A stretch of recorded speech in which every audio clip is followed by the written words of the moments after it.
Hi, it's Cheryl again from Gauche Alchemy. This month I'm going to talk to you about Punchinella, and we're going to look at 7 ways to use Punchinella. I'm sure some of them won't be massive news to you, but some of them might surprise you. Some of them might be just ones that you wanted to try but have never got around to it. Let this be your inspiration. I'm going to show you this awesome colourful project I've made and go through each of the 7 ways step by step. So stick around and we can get started.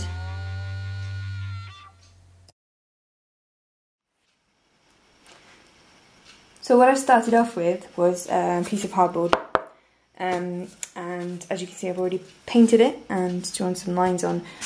It doesn't matter if this is messy, this is just a base for whatever you're going to do. It's just so that we've covered this kind of not so attractive hardboard up.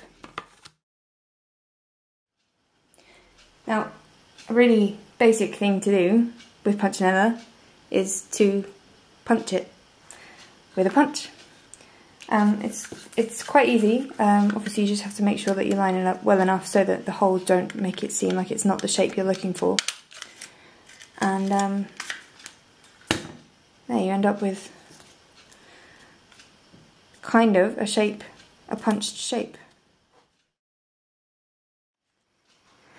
Something else I discovered with Punchinella when I was messing around with it, actually I was trying to fold it up properly so that I could put it away again, was that if you layer it in a certain way, you get some really interesting patterns. Now I don't know if you can see this, but basically you can achieve a kind of a flower look, and I'll do it. I've done it here, I've already glued it down here so that you can see. It's kind of a bit Moroccan in pattern. And another technique of using Punchinella is to get hold of some modelling paste, or if you're not lucky enough to have a craft store anywhere near you that stocks it, some good old gesso will do. So what you want to do is not be too afraid of getting messy. Put a little bit on your finger, take your Punchinella, and let's see, where do we want it? Let's put it here, and let's hold it down and just dab a fairly thick layer on your piece of Punchinella, and then you can lift it off and you've got, let's see, look at that for texture. It looks like bubble wrap that's already been popped. It looks fantastic.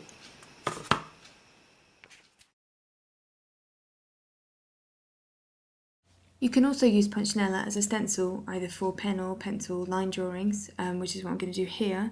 It sounds simple, but it can be quite striking.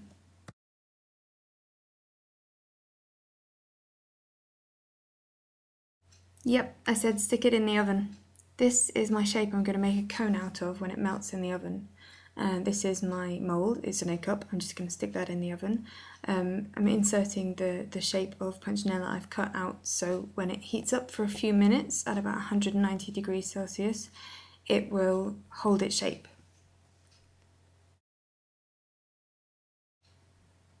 And this is what it looks like once it's done.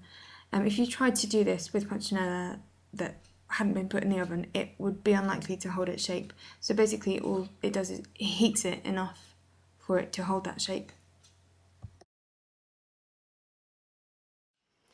Now another technique you can do with Punchinella is using it as a stamp.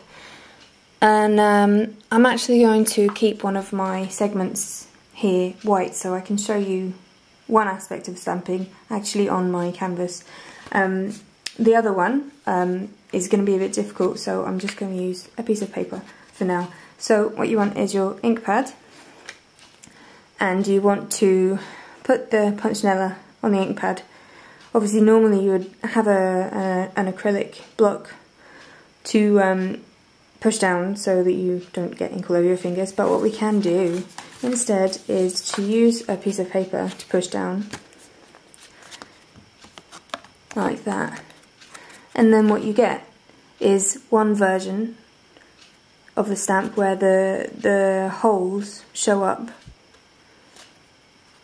and then you've got the Punchinella, sorry, kind of inky on the other side, but your fingers aren't too dirty.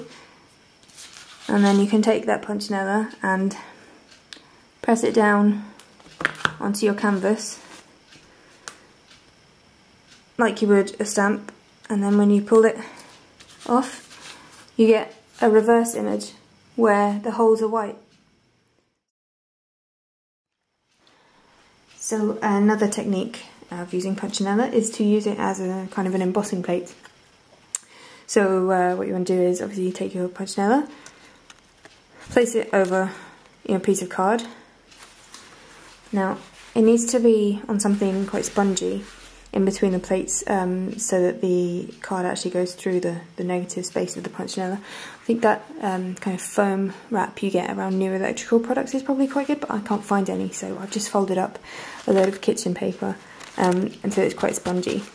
So I'll layer that on top there, and then I will put my plates together, put them in my machine,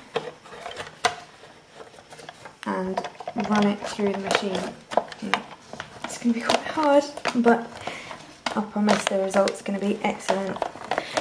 So force it through, and then you can see, oh, it's going to fall away. Okay, look at that. Isn't that just brilliant?